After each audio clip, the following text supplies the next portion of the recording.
Welcome to another video. और ये है सोलो लेवलिंग एपिसोड 10 का रिव्यू। तो कहानी की शुरुआत में जिन्बू और जूही साथ में पार्क में घूमते हैं और जूही एक्नॉलेज कर पाती है जिन्बू के अंदर आए इतने सारे चेंजेस को, जिस सबको जिन्बू जस्टिफाई करता है अलग अलग इवेंट और एक्सपीरियंस से, जिस वजह से उसमें चेंजेस आए हैं, जिससे जूही अपने एक्सपीरियंस के ऊपर भी ध्यान देती है। जिस सबसे जूही ज़्यादा नहीं बदली। उसे लगता था कि वो शायद हंटर बनने के लिए इतने कैपेबल नहीं है, पर फिर भी वो हर बार कोशिश करती। पर उस सब के बावजूद भी उसे कोई बेहतर रिजल्ट नहीं मिला। और क्योंकि जूही एक बी रैंक की हीलर थी, तो उसको most probably A rank, B rank या कम से कम सी रैंक के डंजन में जाना चाहिए था।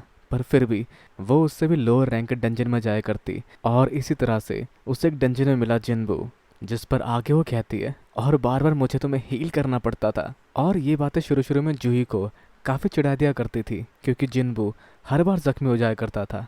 पर समय के साथ साथ उसने देखा वो हर बार जख्मी होने के बावजूद भी जिंदा रहने के तरीके ढूंढता था और काफ़ी मेहनत करता था, जिसके इसी एबिलिटी का जलवा उन्होंने डुअल डंजन के दौरान देखा। तो खैर आगे जूही, जिसने कि उससे बाहर खाने का वादा लिया था और उसके बदले एक माना क्रिस्टल लिया था, वो जिन्बू को वापस कर देती है, क्योंकि अब वो रिटायरमेंट ले रही है और अपने पेरेंट्स के साथ मूव हो रही है। तो अगर जिन्बू उस तरफ आए तो वो मिल सकता है जूही से, जिस पर जिन्बू भी वादा करता है कि अगर वो वहाँ गया तो वो पक्का जूही को बाहर खाने पे ले जाएगा। पर इस सब के अलावा अगर हम बड़े फ्लैशबैक की ओर, तो जिन्बू ने बता दिया हंटर एसोसिएशन के ए रैंक वाले शख्स को कि उसी ने मारा है बी रैंक के कांग ताएशिक को। पर वो उन बातों पे यकीन नहीं कर सकता, और वैसे भी वो जिन्बू की रीअवेकनिंग के बारे में पहले ही चेक कर चुका है। पर साथ ही वो उसको एडवाइस देके जाता है आगे आने वाले खतरे के बारे में, जो है एस रैंक का हंटर हुआंग डोंग सुक का बड़ा भाई, जिसका पूरा टीम साफ हो गया। और बचने वालों में शामिल थे जिन्बू और जिन्हो। उसे फर्क नहीं पड़ता अंदर क्या हुआ था, उसके लिए सिर्फ ये मायने रखता है कि उस डंजन से बचने वाले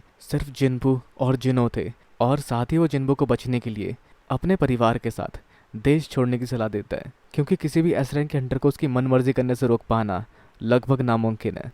पर जिन्बू के लिए वो सभी बातें बस एक और रीज़न है कि उसे क्यों और पावरफुल बनना है, क्योंकि अगर वो और पावरफुल नहीं बन पाया तो उसका बचना मुश्किल है। और पावरफुल बनने की ओर कदम बढ़ाते हुए जिन्बू अपने दूसरे सी रैंक मिशन के दौरान देखता है उसकी टीम को, जो सिर्फ फॉर्मेलिटी पूरी करने के लिए पूरी की गई है, जिसमें शामिल है वो हंटर जो हंटर बनने के लिए क्वालिफाइड है, पर कुछ या कई कारणों की वजह से वो ऐसा नहीं कर पा रहे, जिसमें शामिल है कुछ बेबड़े और कुछ जख्मी लोग, साथ ही एक बच्ची भी।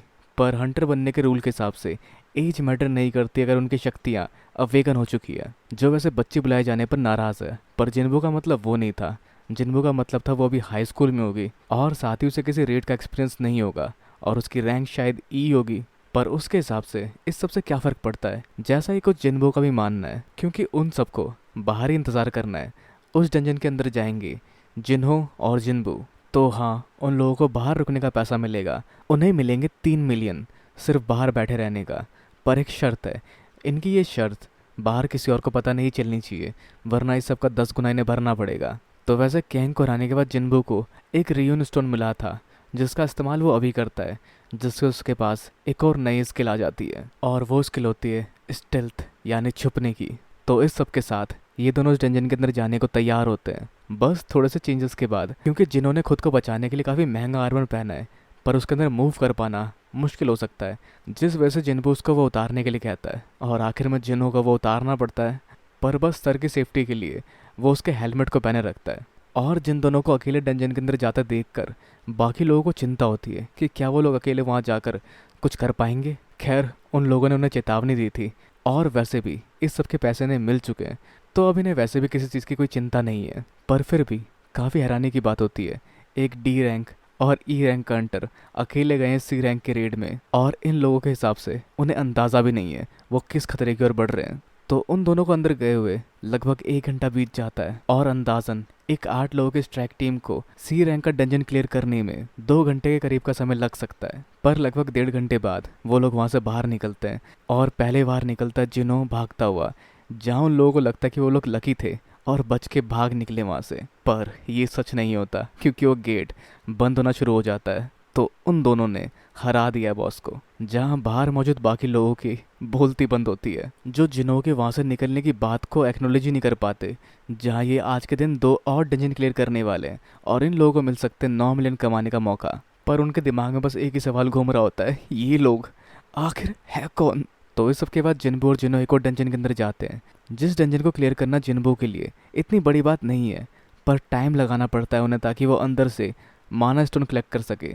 और जैसे जिनो अपना वो काम पूरा करता है, जिन्बू अपने स्किल्स की तेज़ी दिखाते हुए बॉस को हरा देता है, जिससे जिन्बू को मिलता है लेवल अप। और यही रफ्तार अगले दिन भी जारी रहती है, जहाँ जिन्बू खतरनाक खतरनाक बीस्ट को हराकर अपना लेवल अप करता है। और बाहर खड़ी बाकी टीम हैरानी से बस गेट को निहारती रहती है, जहाँ जिन्बू अपने नई नई स्किल्स को अंदर के बीस्टों के ऊपर ट्राई करता है ताकि वो इवॉल्व हो सके, जिन सब स्किल्स को जिन्होंने भी पहली बार ही देखा है। खैर यह है जिन्बू के स्टेल्थ स्किल, और जिस सब रेड की वजह से जिन्बू के डैश स्किल का लेवल अप हो जाता है, जिससे वो अपनी पुरानी एबिलिटी को और बेहतर तरीके से इस्तेमाल कर पाता है। और इन सब रेड की वजह से जिन्बू के पास कई सारी नई स्किल्स अनलॉक हो चुकी है, जिस सबको देख जिन्बू सोचता है क्या उसे दोबारा कैसल वाले मिशन की ओर जाना चाहिए। जो सब सोचते हुए जिन्बू को ध्यान आता है कि अभी शायद वो बी और ए रैंक के बीच में कहीं स्टैंड करता है, तो शायद अभी वो उस डंजन में जाने के लिए तैयार नहीं है। खैर तभी एक नोटिफिकेशन आते जिन्बू के पास कि प्लेयर पहुंच चुका है रिक्वायर्ड लेवल तक, और अब वो चुन सकता है एक जॉब चेंजिंग क्वेस्ट। पर इस सब के अलावा इनके लगातार सी रैंक के डंजन को बुक करने को लेकर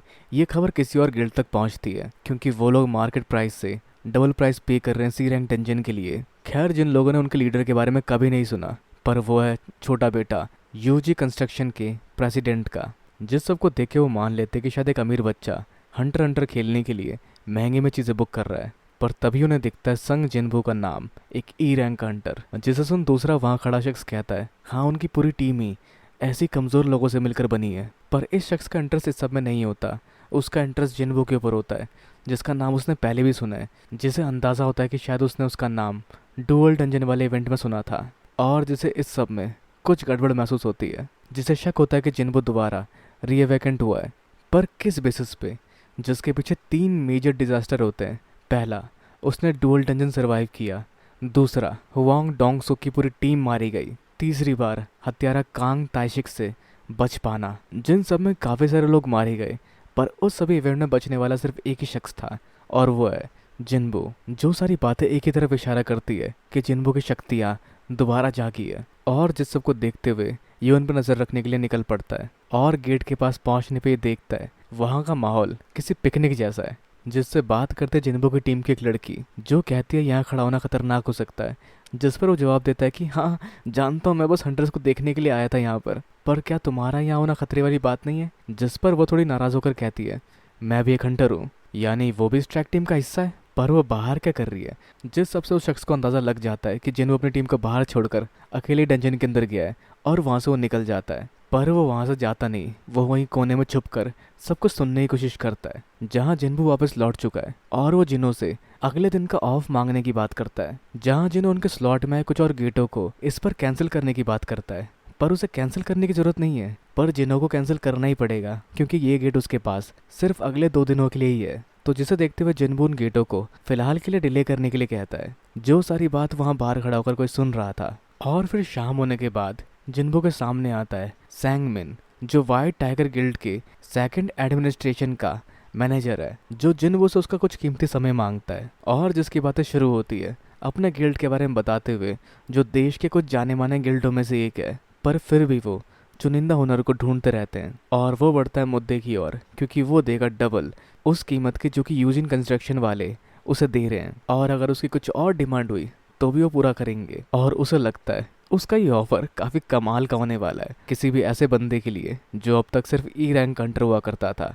जिस पर जिन्बू से पूछता है कि वाइट टाइगर गिल्ड के हेडक्वार्टर की वैल्यू क्या है, जिस पर उसका जवाब होता है करीब 50 बिलियन। और फिर जिन्बू अपने अगले सवाल की ओर बढ़ता है कि तुम मुझे कितना ऑफर करने जा रहे हो, जिस बात को ये समझ नहीं पाता।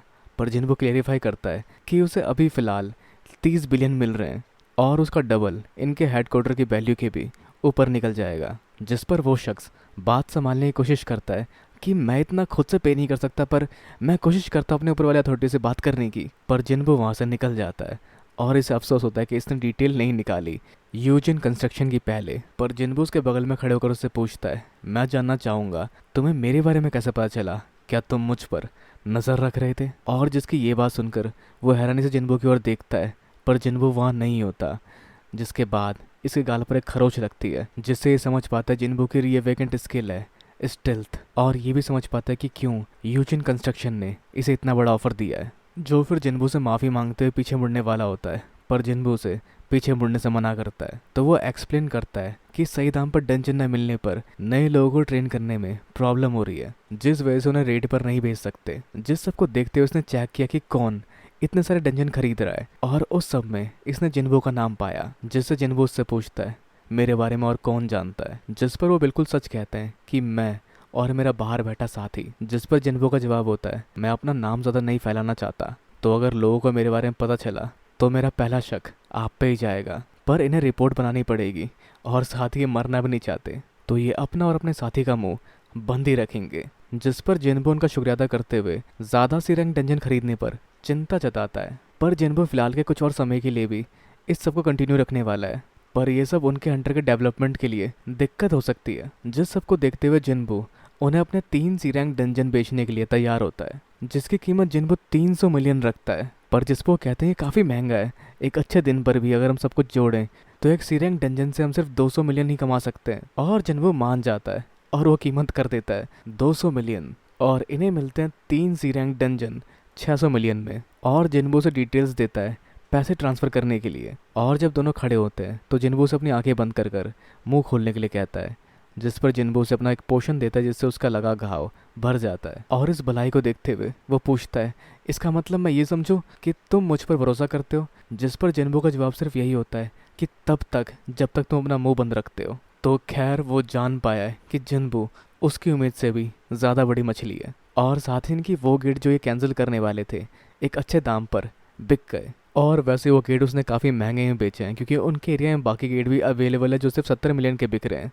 तो एक तो वो खबर निकालने में नाकामयाब हुआ, साथ ही उसे जिन्बू ने स्कैम भी कर दिया।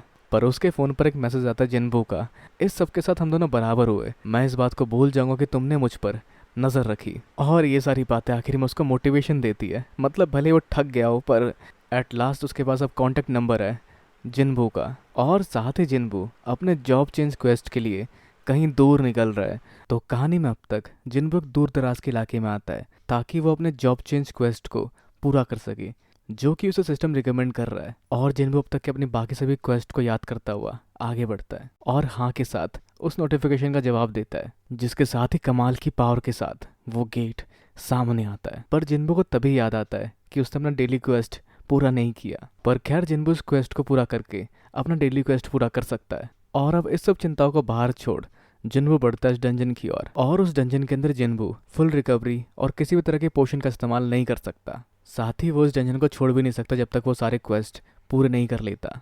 तो इस सब के साथ जिन्बू तैयार होता है इस डंजन के क्वेस्ट को पूरा करने के लिए। और फिर उसके सामने आता है इस डंजन का पहला मॉन्स्टर, जो होता है एक नाइट, जिसके ऊपर जिन्बू का हथियार किसी काम नहीं आता। जिसकी मजबूती को देख जिन्बू को याद आता है कि वो इस तरह के सख्त फाइटर से लड़ चुका है जो एक स्नेक मॉन्स्टर था, और जिन्बू उसी को हराने की टैक्टिक इसके ऊपर इस्तेमाल करता है, जिसके इस्तेमाल से वो उसे हराने में कामयाब भी हो जाता है। पर यह सफ़र अभी शुरू हुआ है, क्योंकि उस तरह के कई सारे और मॉन्स्टर उसके सामने आ खड़े होते हैं। खैर जिस दौरान हम जिनों को भी देख पाते हैं जो अपने परिवार के साथ डिनर कर रहा होता है, जो बात करते हैं गिल्ड फॉर्म करने के बारे में, जहाँ जिनों के बड़े भाई को हर एस रैंक के हंटर ने मना कर दिया। पर उसके भाई के पास बैकअप प्लान भी है, जिसमें शामिल है हंटर बाहर देश से बुलाना, जैसे यूरोप या मिडल ईस्ट के हंटर। साथ ही वो जिनों को भी वार्न करता है, जिसने सुना है कि जिनों कुछ ना कुछ तो कर रहा है, जो बहुत सारे सी रैंक के डंजन हाई प्राइस पर खरीद रहा है अपनी पोटेंशियल प्रूव करने के लिए। और अगर वो ऐसा खुद के लिए कर रहा है तो उसके बड़े भाई को उससे कोई दिक्कत नहीं, जहाँ उसका बड़ा भाई उम्मीद करता है कि उसका छोटा भाई उसके रास्ते में ना आए। पर जहाँ जिनों चुपचाप सिर्फ यही सोचता है कि इन लोगों को जिन्बू की शक्तियों का अंदाजा भी नहीं, अगर होता तो ये इस तरह की बातें ना करते। जहाँ जिन्बू अपने क्वेस्ट में लगा हुआ है, जो सभी नाइट्स को हरा चुका है, और वो आराम करने की सोचता है। पर तभी उसे अपने आसपास एक और दुश्मन महसूस होता है, जो असेसिन होता है, जो अपनी प्रेजेंस छुपाकर वार करता है जिन्बू के ऊपर। जिसे हराने के बाद सामने आता है एक मेज जो लाइट मैजिक का इस्तेमाल करता है, जहाँ ये सभी मॉन्स्टर्स कहीं ना कहीं जिन्बू के अब तक के चैलेंजेस और उसके हराए गए दुश्मनों की शक्तियाँ अपने साथ लेकर लड़ रहे जिन्बू से। और वो सभी तरह के मॉन्स्टर्स एक साथ लड़ना शुरू करते जिन्बू से, जहाँ सबकी अलग अलग शक्तियाँ और अलग अलग कमजोरी है। जैसे नाइट को हराने के लिए ताकत चाहिए, असेसिन को हराने के लिए सटीकता, क्योंकि वो कभी भी कहीं भी हो सकता है, और धनुष वाले दुश्मन को हराने के लिए तेजी चाहिए। पर सिर्फ यह धनुष वाला मॉन्स्टर नहीं है, यहाँ मेज भी है जिसको हराना भी मुश्किल होगा। और अपनी अलग अलग एबिलिटी का इस्तेमाल करते हुए भी जिन्बो को ये सब जल्दी निपटाना पड़ेगा क्योंकि उसका फटीग लेवल लगातार बढ़ रहा है। और वैसे उस बीच हम देख पाते हैं सभी एस रैंक के हंटर्स को जो एक जगह इकट्ठा होकर किसी मिशन की ओर बढ़ने वाले हैं। खैर जिस सबसे हम वापस बढ़ते हैं जिन्बो की ओर जो सभी मॉन्स्टर्स को हरा चुका है। वैसे उनको हराने के बदले जिन्बो को कुछ बॉडी आर्मर भी मिले जो मजबूत और हल्के होने के साथ साथ इनविजिबल भी है, जो बिना देखे प्रोटेक्शन देंगे जिन्बो को। तो जिन्बो अपनी फटीक रिकवर करके बढ़ता है अगले स्टेज की ओर, जिस तक पहुंचने के लिए एक बड़ा सा गेट होता है जिसे खोलते हुए जिन्बो की तरफ हल्का सा हवा का झोंका आता है, जिससे कहीं ना कहीं कुछ अजीब महसूस होता है जिन्बो को, जो फिर भी हिम्मत जुटाए आगे बढ़ता है। जिसे अंदर दिखता है खाली सिंहासन और उसकी रक्षा करता एक लाल कवच पहना नाइट। और जिस चैलेंज को देख जिन्बो को कहीं ना कहीं याद आती है उस ड्यूअल डंजन की जहां वह लगभग मर चुका था। और उसी तरह का खतरा जिन्बो को सामने उस वॉरियर से महसूस हो रहा है जिसका नाम है नाइट कमांडर एकरिस द ब्लड रेड, और उसका नाम रेड कलर में लिखा हुआ है, यानी वो जिन्बो से ज्यादा पावरफुल है। जिसकी शक्तियों का अंदाजा जिन्बो को होता है, जो अगले ही पल जिन्बो की ओर बढ़ता है और अपनी तलवार घुमाकर एक वार करता है जिसे किसी तरह जिन्बो डॉज कर लेता है। पर उसका वो वार उसके पीछे के सभी खंभों को काट देता है जैसे वो सूखी टहनी हो। और जिसका अगला वार जिन्बो के ऊपर होता है जिसे जिन्बो रोक तो लेता है पर उसका इम्पैक्ट काफी जोरदार होता है जिससे जिन्बो उछल के काफी दूर चला जाता है।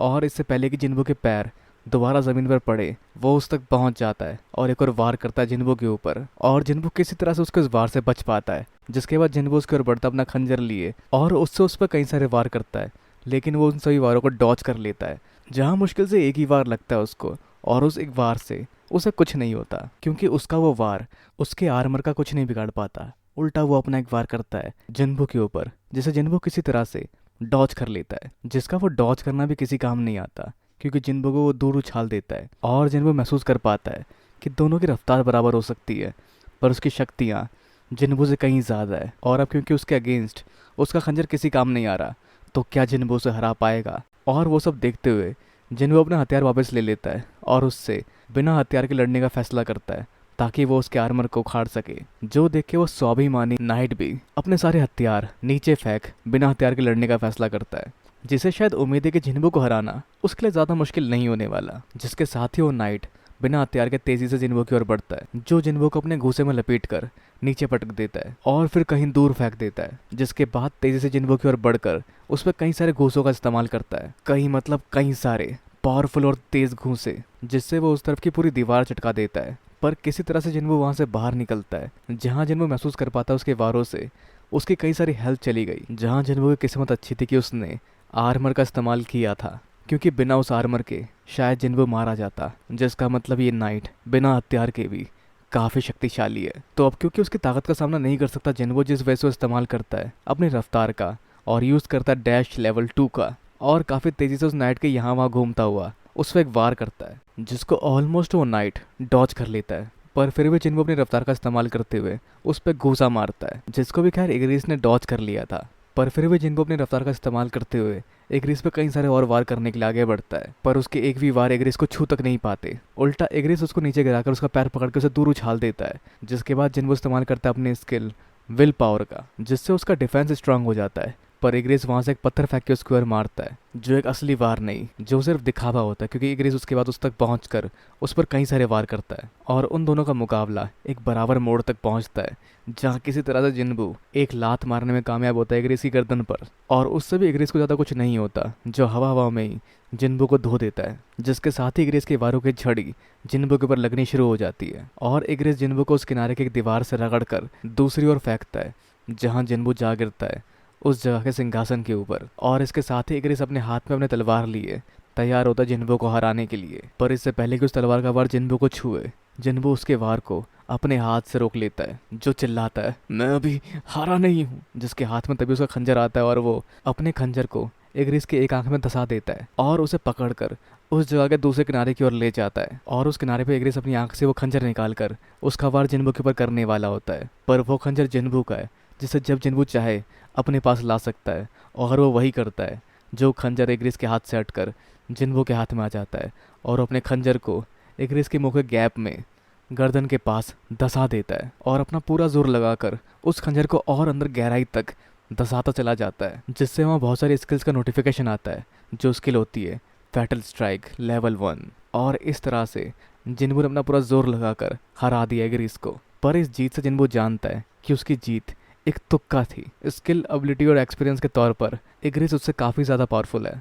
पर उसे हराने पर जिन्बू को कई सारे रिवॉर्ड मिलते हैं, जिन रिवॉर्ड में शामिल होता है ग्रीस का हेलमेट भी, जो एक एस रैंक का आइटम है। साथ ही फुल बॉडी आर्मर भी, जिसमें लो रैंक और हाई रैंक के आइटम्स का मिश्रण देखा जाता है। और साथ ही जिन्बू को मिलता है र्यून स्टोन, जिसका नाम होता है रूलर्स हैंड, जिस स्किल के बारे में जिन्बू फिलहाल नहीं जानता, जिसे वो बाद में इस्तेमाल करने की सोचता है। और साथ ही उसको टेलीपोर्टेशन स्टोन भी मिलता है, जिसका मतलब फिलहाल जिन्बू नहीं समझ पाता क्योंकि मिशन तो खत्म हो गया है। पर इसका यही मतलब होता है कि यह मिशन अभी खत्म नहीं हुआ, जहाँ तभी उसके सामने कई सारे पोर्टल आ जाते हैं, जिन सब में से सभी तरह के नाइट्स और खतरनाक मॉन्स्टर्स बाहर निकलना शुरू हो जाते हैं। और ये पड़ाव कहलाता है बचो जब तक मुमकिन हो, ताकि तुम्हारे पॉइंट्स बढ़ सके। और काउंटडाउन शुरू होता है, जहाँ उसके सामने अनगिनत मॉन्स्टर्स है, जिन्हें हराना खैर आसान है, पर वो सभी काफी बड़ी तादाद में। खैर जिन्बू के क्वेस्ट के अलावा एस रैंक के हंटर्स जेजू आइलैंड की ओर बढ़ रहे हैं, और जिन्बू उसी जगह के अंदर बाकी सबका सामना कर रहा है, जिस पर वो अपने स्टेल्थ स्किल का इस्तेमाल करके उनसे छुपता है खुद की शक्ति रिकवर करने के लिए। लेकिन मेज की शक्ति की वजह से उसका वो स्किल उड़नछू हो जाता है और सभी नाइट्स उसको आसानी से ढूंढ लेते हैं। पर जिनको जिन्बू अपने दूसरे स्किल से रोक तो लेता है, पर अपनी बढ़ती थकान के वजह से सब कुछ एफिशिएंटली कर पाना मुश्किल होता है। और उनमें से किसी का वार जिन्बू की पीठ पर लगता है। और इस कभी ना खत्म होने वाली जद्दोजहद को देखकर जिन्बू टेलीपोर्टेशन स्टोन का इस्तेमाल करने की सोचता है।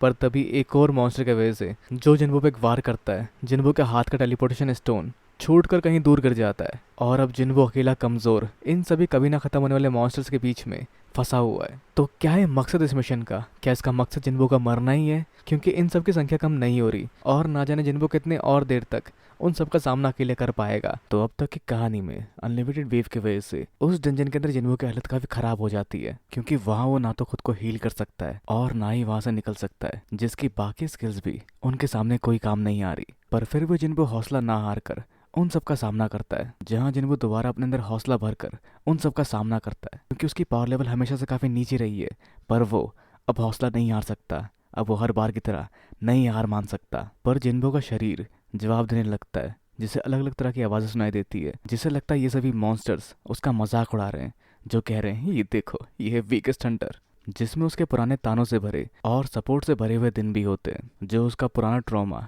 दोबारा ट्रिगर करते हैं, जिस ट्रॉमा का पार्ट वो खुद भी होता है, जहाँ उसे अपना पुराना रूप भी दिखाई देता है, जो उससे कहता है बहुत हो गया, तुम कमजोरी थे, तुम्हें और कोशिश करने की जरूरत नहीं है। वैसे भी तुम पहले से काफी ज्यादा इम्प्रूव कर चुके हो, इतना ज्यादा कि मैं खुद को ही खुद से पहचान नहीं पा रहा। लंबे, हट्टे कट्टे और पहले से ज्यादा शक्तिशाली। पर क्या फर्क पड़ता है, अंदर से फिर भी तुम वही रहोगे, कमजोर। और अब देखो मैं फिर से मरने वाला हूँ। जिसके साथ ही उसके ऊपर एक और वार आता है, जिसे वो डॉज कर लेता है। और इस तरह से जिन्बू रियलिटी और ट्रॉमा के बीच में डील करता है, जिसके साथ ही वो उन सभी के वारों से बचता हुआ पीछे हटता है। पर उसके पीछे खड़ा होता है एक बड़ा सा आर्मर्ड नाइट मॉन्स्टर, जो उसका सर पकड़कर जमीन में पटक देता है उसको, जिससे उसका सर खूनम खून हो जाता है। जिस पर उसके खुद की परछाई उसे कहती है, देखा तुम अब इतने बेहतर नहीं बने, और इस तरह से तुम खुद को मरवा डालोगे। जो सब सच हो सकता है, क्योंकि जिन्बू के शरीर में बिल्कुल भी जान नहीं बची, और ये सभी पल बिल्कुल उसी पल की तरह है जब वो इससे पहले मारा गया था उन बड़े बड़े राक्षसों के हाथों।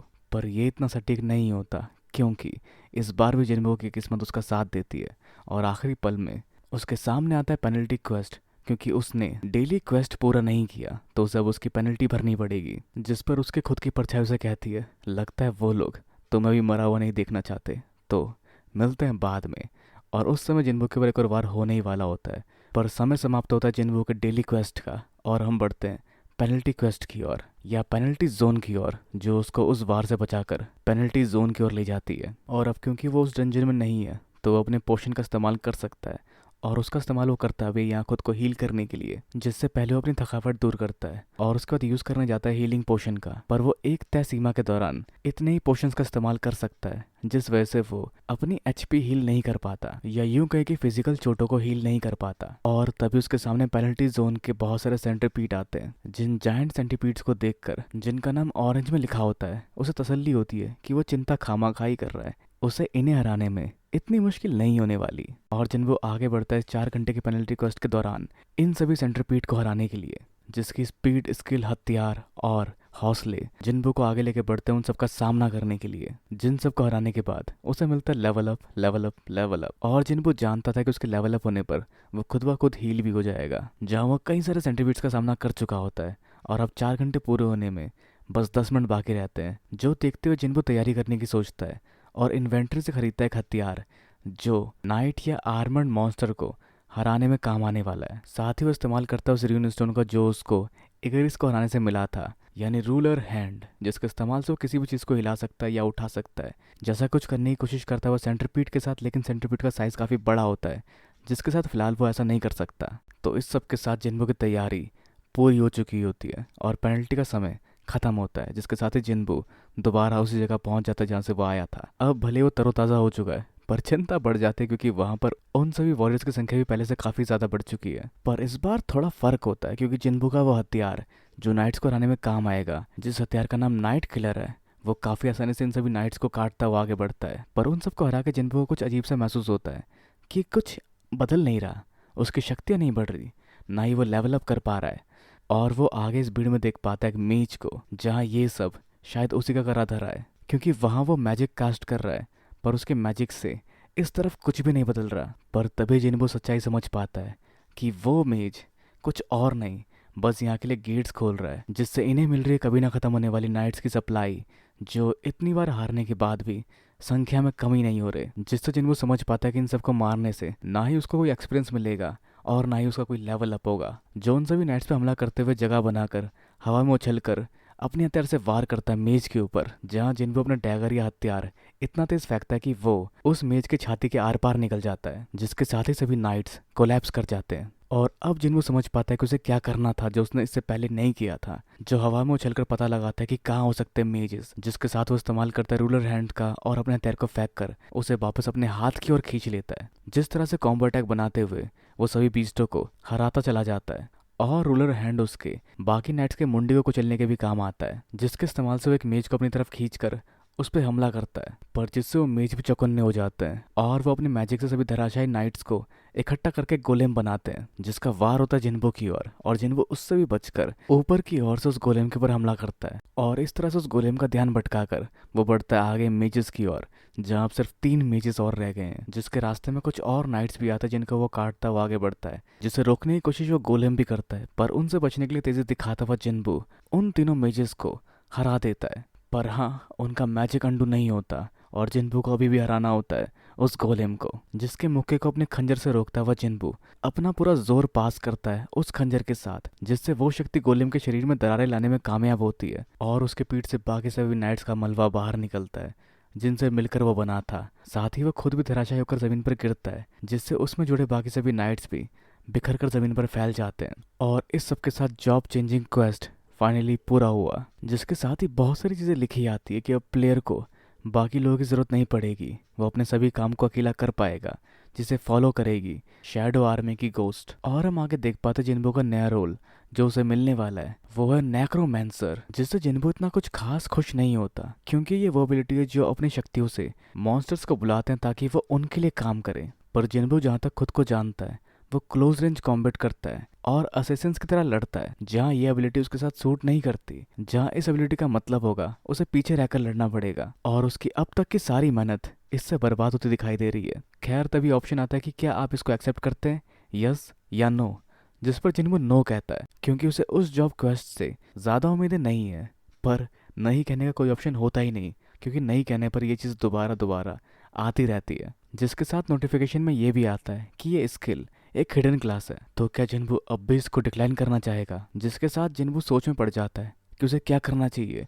क्या यह किसी तरह की स्पेशल पावर होने वाली है जिस बारे में वो समझ ही नहीं पा रहा था, उसे सबका कोई एग्जाम्पल चाहिए था और वो उसी जगह घूमना शुरू कर देता है जिसका पैर टकराता है वहां पर हारे एक मॉन्स्टर के आर्मर से, जिसके बगल में एक हारा हुआ मेज भी था।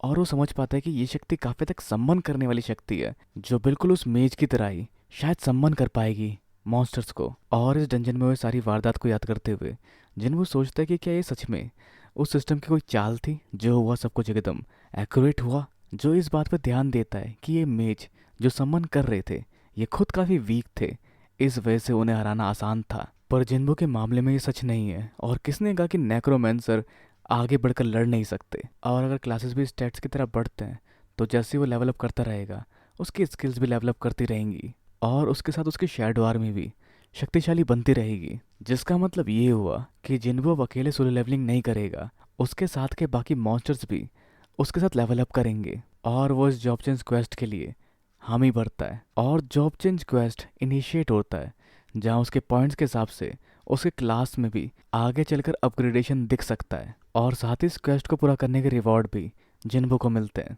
जहाँ जिन्बू के आसपास ब्लैक और आ जाता है जो उसे घेर लेता है और अपने साथ हवा में ले जाता है। और इस सब कमाल के ओवरपावर्ड तरीके के साथ जिन्बू का जॉब चेंज क्वेस्ट पूरा होता है और उसके पुराने पॉइंट्स के हिसाब से उसका क्लास नेक्रोमेंसर से अपग्रेड होकर शैडो मोनार्क में बदल जाता है, जहाँ जिन्बू के इस अपग्रेडेशन के बाद वो उन सभी हारे मॉन्स्टर्स के अंदर से चीखें सुन पाता है और उन सब का नाम उनके सर के ऊपर सफ़ेद रंग से लिखा हुआ दिखाई देता है, जिसका वो फ़ायदा उठा सकता है अपने शैडो एक्सट्रैक्शन टेक्निक के इस्तेमाल से, जिसके लिए उसे कमांड देना पड़ेगा। और उसके लिए उसे एक शब्द चाहिए जो वो चुनता है, अराइज, मतलब उठो, जिसके साथ ही उन सब का भूत उनके शरीर से बाहर निकलता है और परछाई की एक सेना बनती हुई दिखाई देती है। और जिन्बू के पास दो यूनिक स्किल्स है, एक शैडो एक्सट्रैक्शन और दूसरा शैडो स्टोरेज, जिसके हिसाब से जिन्बू 30 शैडो एक्सट्रैक्ट कर सकता है और 20 शैडो का उसमें से स्टोरेज बना सकता है। और वो सभी मॉन्स्टर्स अलग अलग शक्तियाँ और अलग अलग रैंक के भी होते हैं, जिसके ऊपर ध्यान देते हुए जिन्बू का ध्यान पड़ता है इग्रिस की ओर, जिसको भी वो अपने शैडो आर्मी का हिस्सा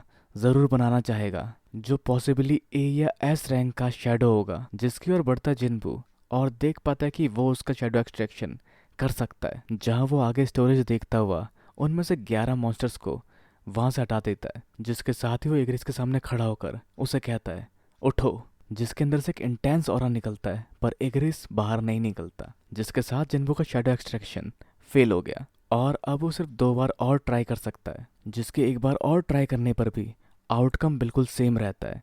और अब उसके पास सिर्फ और सिर्फ आखिरी मौका बाकी है। और अब इसको देखते हुए जिन्बू पहले एग्रिस से बातें करने की कोशिश करता है, जो उससे पूछता है कि क्या तुम इंतज़ार कर रहे हो राजा के वापस आने का, जो शायद तय नहीं कि कब तक हो पाए। और आगे वो कहता है एग्रिस, तुम एक योद्धा हो, अपनी तलवार से दुश्मनों का सामना करना तुम्हारा धर्म है। और क्या तुम चाहते हो तुम्हारी उस कला में जंग लग जाए यहाँ पड़े पड़े? और अगर तुम्हें समझ नहीं आ रहा कि तुम्हें किसके लिए काम करना चाहिए तो अपनी तलवार मेरे लिए उठाओ, मेरे लिए काम करो, बजाय ऐसे सिंहासन की रक्षा करना जिस सिंहासन का राजा ना जाने कब से गायब है। तो रक्षा करो उस शख्स की जो तुम्हारे सामने खड़ा है। और फिर से जिन्बू कहता है उठो, और इस बार काम बन जाता है क्योंकि उसके शरीर से निकलने वाले ब्लैक ऑरा की इंटेंसिटी इस बार काफ़ी ज़्यादा होती है और एग्रिस की आत्मा या गोस्ट उस शरीर से बाहर निकलती है अपना चोगा लिए, जहाँ एग्रिस लेवल 7 का नाइट बनकर सामने आता है, बजाय जिसके बाकी सभी नाइट्स सिर्फ लेवल 1 के हैं। और जिन्बू भी उसका नाम एग्रिस ही रखता है। और आगे एग्रिस और बाकी सभी वहाँ मौजूद नाइट्स घुटने टिकाते हैं जिन्बू के आगे, जो अब से उसको सर्व करेंगे, जिस सबका पूरा पूरा प्राइड जिन्बू लेता है। और इसके साथ ही सीरीज फिलहाल ख़त्म होती है, जहाँ आगे इंतज़ार रहेगा जिन्बू और जिनो का आगे के डंजन का सफ़र और साथ में उस एस रैंक के हंटर का सामना जिन्बू के साथ, जो सभी चीज़ें काफ़ी हद तक हमें सीज़न 2 के इंतज़ार के लिए बेताब करती है। तो खैर अब आप क्या सोचते हैं क्या हो सकता है आगे वाले सीजन्स में, जिसका खैर ट्रेलर आ चुका है, जिसमें बहुत सारी कमाल की चीज़ें दिखाई दे रही है, जिसका खैर ट्रेलर भी आ चुका है जो कई सारे कमाल की चीज़ों की तरफ इंडिकेशन दे रही है, जिसका ब्रेकडाउन करेंगे हम इसके नेक्स्ट से नेक्स्ट वीडियो में। तो उस सब के लिए टारगेट रखते हैं आपका 100 लाइक्स का। प्लीज़ प्लीज़ प्लीज़ कर दो, क्योंकि हमें काफ़ी दूर तक जाना है। अभी 10,000 सब्सक्राइबर भी कंप्लीट नहीं हुए हमारे, तो वो रीच भी पहले कंप्लीट करनी है। तो उसके लिए आप सबका सपोर्ट चाहिए मुझे। तो कमेंट्स, लाइक, शेयर और साथ में सब्सक्राइब भी करना बिल्कुल ना भूलें। तब तक के लिए मिलते हैं अगली वीडियो में। Sayonara and have a nice day.